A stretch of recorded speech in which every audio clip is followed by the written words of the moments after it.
About a year ago, I was fortunate enough to be introduced to Drew Tanzman.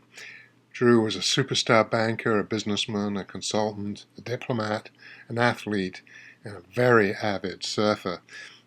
I was fortunate enough to be selected by him to help him write his memoir, a book about leadership, about coaching, about management, about many important things that he had learned in a very successful life that spanned 3 continents. We used Skype, and on our first Skype call, we got on, and he outlined the structure of the book, and then he dropped a bombshell. He told me that just a few months earlier, he'd been diagnosed with ALS. As I got to know Drew, I thought if anyone would be able to, if not beat the disease, certainly extend their life, it would be Drew. He had 2 young children that he adored, 2 older children that he was wanting to obviously see their lives develop and be the fine people they are today. As we progressed, we developed the book, but as time went on, I could see Drew was actually getting weaker and weaker. Sometimes it was a little difficult to understand him. Sometimes I could see he was having difficulty moving.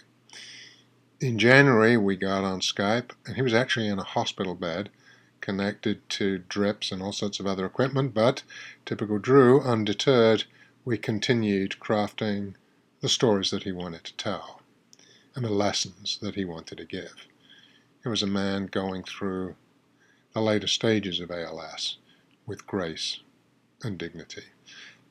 A couple of weeks later, his wife Lara got on Skype and said, "We need to finish this book as soon as possible." And I knew what that meant.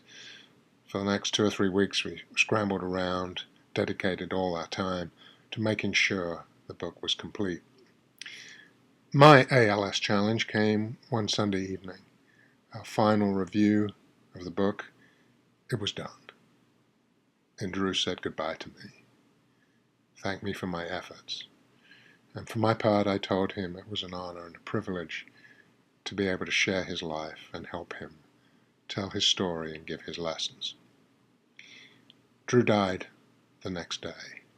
But I'm happy to say that his book, Tales from the Boardroom, Lessons in Global Leadership and Management, is available at Amazon. And if you're interested, please check it out. And know that some of the proceeds of that book go to the ALS Association Foundation. Drew was a great man and suffered with grace and dignity. And his book gives us many lessons that we could all benefit from. Again, Tales from the Boardroom, Amazon.com. Thank you so much.